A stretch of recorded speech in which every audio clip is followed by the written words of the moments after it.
Hello, it's Mrs. McCullough. Today is the first mini lesson in a new series called Readers Compare Texts. Now, the first thing I want to point out is this word texts. See how it has an S at the end? That means we're going to look at more than one. We're going to look at a couple different texts and we're going to try to see how two different texts are similar. Now, adults have a saying for this. When you compare something, they say it's like comparing apples to oranges, right? These are two entirely different things. But what we do is we try to see how they're similar. And we do that by looking at categories, maybe in shape or maybe in what you do with them. We're trying to figure out how two very different things are the same or similar. And so readers do this a lot with texts. Why would they want to do that? They do this when they're trying to look at two different versions of the same story. Obviously, they're different, but they want to see how they're similar. Or they want to look at text by the same author, two different texts by the same author. And they want to see how are those texts the same or similar? Obviously, they're different stories, but how are they the same or similar? You might do this with informational text as well. You might do this if you were researching a topic, like for an animal report or a famous president. And so what you would do is you would need more than one source on that topic. You'd get a couple different topics, and then you would see all of the details and pull out the ones that are similar or the same, okay? And so readers do this all the time, but they have to have a process. So let me show you the process. The first thing you're going to do is you're going to read a text, and you're going to list the details and the thoughts from one particular text. Let's just call it text A, okay? That's going to be our first one, text A. And so you will read and you will collect the green reading voice details, the details that the author gives you. Now, you're going to have thoughts about those details, and you're going to listen to your thinking voice, and you're going to think about how these things go together and what category they belong in. Okay, so reading voice, thinking voice, still important at this time. You'll do all of this with text A first. Then when you're ready, you'll pull out the second text and you'll repeat the process. You'll list all the details and your thoughts that you might have, and you'll put some of those in different categories for text B. Okay, all for text B. Now, here's what you've got to keep in mind. We've got to have this organized in a way. How are we going to keep all these details from two different texts organized? Here's the secret weapon. Here it is. You see, we call it the T-chart. Now, I know it's got a couple more lines than the letter T would, but it's the idea that you are going to use these lines to separate the information that you're collecting. That's what makes it so powerful, is the lines that help you separate and put things into some natural groupings or categories, okay? So this side we'll call text A. So we'll list details and thoughts that we're having about text A all on this side. And then we will list details and thoughts we're having about text B all on this side, okay? So let me show you an example of this, and let's just hypothetically think about it, okay? So here I've got our T-chart, our text that we might be reading or our topic on this side, the topic and the text, the second one, all on the other side. Now, here's what's really important. You've got to pay attention to the categories that go down the middle, okay? So the categories right here, I'm going to add this into our chart. That's how you know where to group the information, okay? So that's what helps keep this so organized. And when you are reading along in that text and you're collecting those details and the thoughts that you're having, then you'll decide, where do those details go? Where do those thoughts go? Well, they go here on this side because it's about text A and it's in this category. And then it goes over here on this side because we're reading all about text A first, right? Text A first, and then it goes in here because of this category. And then we'll do the same thing for text B. We'll have all of those details that we collect about text B, and we'll put it in this spot based on the category. Okay, well, let me show you how this works. So let's pretend like we were reading two different texts. Remember when we were doing some previous work and we were talking about the tundra, which is a really cold environment, and there are plants and animals that live there. So let's say we were furthering our research on the tundra and we were reading all about some polar bears in one text and some penguins in another text. So what are we going to do? We're going to collect our details and our thoughts from text A. That's what we're going to do. But we have to know what the categories are. So let's say we have habitat and home life, or not home life, but where they have their home. That's what habitat means. And movement, how they get around, and then their bodies, different facets about their bodies.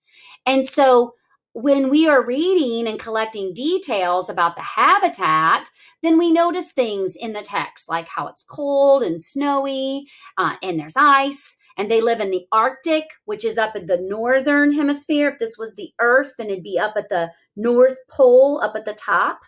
And so we're still just collecting details from text A. That's all we're doing.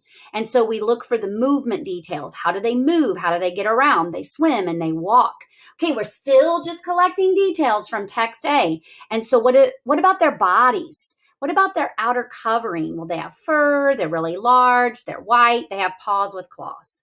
Okay, so we've done the first part. We've collected the details and the thoughts from text A, and we've been putting them in the categories that were provided. Now we need to do step 2, which is list details and thoughts from text B.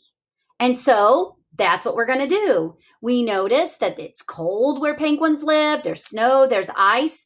They live at the southern hemisphere. So if this was the globe, they're in Antarctica, which is in the southern hemisphere.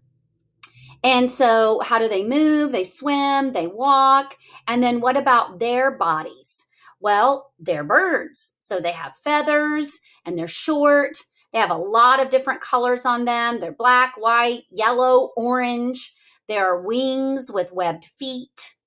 Okay, so that's what we've done. We've just looked at how we've collected all of the details, first of text A and then of text B. Okay, so the next part is where we start to think about, well, how could they be the same? Obviously, they're two very different animals, but our reading voice has to kick in. And we start to think about, how are they similar though? How are they the same? So as we start to look at some of these things, we might think about how polar bears and penguins both live where it's really cold and in a snowy environment, right? They do. Or we might think about how they both move around on the ice. They walk on the ice and they swim in cold waters in order to find food. That's something that makes them very similar or the same. And so this next slide kind of pulls out those details where they are similar or the same. How about this one? In their bodies, obviously they look very different, but there's something that is similar. The word white. They both have some white on their covering. And so my thinking voice is thinking about how they're similar or the same, and why would that be the same here. And so notice how I'm thinking about, well, polar bears and penguins both have white outer coverings to help them blend into their environment so that they can find food. right? Something like that. Find food or maybe run away from their predators if they're a penguin. Okay, so that's what readers do. They first just list all the details and thoughts from the first text, and then they list all the details and the thoughts from the second text. But they're trying to see how these very different things could be similar. And so we're comparing apples to oranges every single time. Okay. All right. I want to see if you can try this. I want to see if you can go through this process collecting details about indoor recess and outdoor recess. Now, let's pretend like we were reading some text, some informational text that talks all about an indoor recess in the classroom where your own teacher is on duty, okay? And then let's pretend like we were reading another informational text and it was all about an outdoor recess where maybe there are multiple teachers on duty and it's not always your teacher, okay? And so here's what we're going to do. We're going to list all of the details that we find in text A, which is really in our memory, okay? And we're going to put it in these categories. And then we're going to list all of the details we think of for text B, and we're going to put it in these categories, okay? So when you think about indoor recess and the supplies, what kinds of supplies would you normally have at an indoor recess? Let's think about it for a minute. What would be some of the details that we would put down? Maybe you have games that you play or Legos, or girls might play with dolls, okay? Maybe it's more like an art time, a free choice art time. So what kinds of supplies would you have? Okay, so crayons or markers. And so here's just a variety. You might think of more, and that's great. But here's just a variety. Notice how there's not just one dot. There's not just one item in this box. That's something that we did in polar bears and penguins too. You collect many details for this category. Okay, what about the teachers? What do the teachers normally do on an indoor recess? Let's think about it. Teachers might walk around the room. What do they do when they walk around the room? They're looking at kids. Maybe they're talking to kids. Sometimes they have more conversation that way. Do teachers ever sit down? Indoor recess, where do they normally sit? Maybe at their desk, something like that. How do you know when recess is over? Maybe they flick the lights or they ring a bell of some sort. And so those could be a variety of details that you could put down from your text that you were reading about indoor recess, okay? Now we're not done reading the text. We've got to read the part all about procedures. So what are some of the procedures? What are some of the details that we would put down about indoor recess? So what do? Let's pretend like it's after lunch. You're in the lunchroom, and then what do? You walk back to the classroom. Then what happens? Maybe you get some supplies. Okay. What about when it's over? What do you have to do? Yeah, you have to put all of those toys away that you got out. Okay, so here's some of the things. Maybe you sit down because you're not going to run all around the classroom. So you sit down on the floor or the chairs and you put toys away. Okay, so that's what we did. We did step one. We listed details and thoughts from text A and we put them in the right categories. Okay, what about outdoor recess? What would be some supplies you might have at outdoor recess? Let's think of some of those details. What would you play with outdoors? Okay, so maybe girls might play with a jump rope, or boys, girls or boys, play with a jump rope. What about any outdoor sports? Do you need any supplies for that? Could be that you have basketballs or footballs or kickballs. Okay, so, oh, look at this one. Maybe you do some art outside and you use the sidewalk chalk because you can write all over the concrete that way. What are the teachers usually doing when it's an outdoor recess? Okay, they walk around. They can talk to kids. Maybe if there are other teachers on duty, what do they do then? Yeah, they might talk to the other teachers as well. How do you know when outdoor recess is over? Oh, do they blow a whistle? Because it's really loud out there and you need to be able to hear them. Okay, so those are just a few things that they might do. And maybe if there's a bench, picnic table or something like that, maybe they might sit on a bench. Notice how it's not just one dot, that there are many different details that we are collecting. And they don't all have to be even Steven either. Just because I had 3 details here doesn't mean I have to have 3 details in this box, okay? We collect all the details we need. What about procedures for an outdoor recess? Let's say it's after lunch, okay? Then what do? You file out, you walk outdoors. What else? You can run all around the playground, can't you? You don't have to sit down necessarily. What about when recess is over? Do you usually line up at the door? Line up by class, maybe? Yeah. Okay, so notice that there are some of those procedures you mentioned and maybe a few more. Like maybe if it's cold outside, you wear a coat. Or you got to pick up all of those toys you took out, like the jump rope and the balls and the sidewalk chalk, because you got to carry those back inside and put them away, right? Okay, so that's what readers do. They collect all the details. And notice how we have multiple details in a box, but it's not always even Steven. In text A, there's 3, then 4, then 3. And it's not always even Steven across the way. There's 4 here and 5 here. There's 3 here and then 5 here. There's no rule about it being the same number. But this is how we keep track. Now, some teachers might say to you, oh, we already do this. We do the Venn. You know what? The Venn is okay for some people to use, maybe mathematicians, but it's not helpful for readers and writers because it doesn't keep us as organized. You see, I wanted to show you this. See how we've got natural groupings right here with the categories in the middle, like supplies? Well, if we were to collect all the details from text A and all the details from text B, and let's say in the middle is where they're the same, it's where they're similar.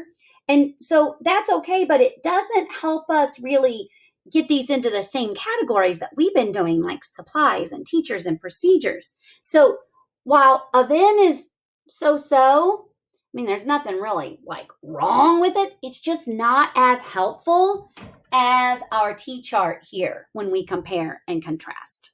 Okay, last thing, let's think about how are these the same or how are these similar? You see, for indoor and outdoor recess, they're similar because teachers walk around and talk to kids during this time. It's in a more relaxed atmosphere, right? And maybe outdoor and indoor recess are the same because when it's over, you got to come back in and you've got to put all your toys away. So those are ways to think about how it's the same or similar when it's obviously 2 very different things. Okay, so class, if you were in Mrs. McCullough's class, here's what I would have you do next. I would have you practice this. Now remember, we're going to list details and thoughts from text A first, putting things in the right category. Then we're going to list details and thoughts from text B second. And I've got an example for you. Let's continue on with this idea of indoor and outdoor recess. We didn't talk about all the categories we could possibly do for this topic. So what I'd like for you to do is to think about all of the things that you might do for games of indoor recess. And I've given you 3 dots because I want you to know we've got to put more than one thing in a box. But if you wanted to add 4th dot or 5th dot because you think of more, go for it, okay? And then what kinds of games would you do at outdoor recess? So let's put some names of those games, and if you can have a 4th or a 5th dot, go for it. Same thing about friends, okay? How would you think about your friends during this indoor recess time. What do you do with them? Who do you play with? Those kinds of things. Versus outdoor recess. Who do you play with? What do you do with them? And some things might be the same and some things might be different. If you're like, Miss McCullough, I got a whole different category, a whole different one, then go for it. Put in a different category and think about some of the details for indoor recess and some of the details for outdoor recess. Because guys, this is going to be a very beneficial skill whenever you have to compare more than one text. So that would be your assignment if you were in Mrs. McCullough's class, but your teacher might have an even better idea.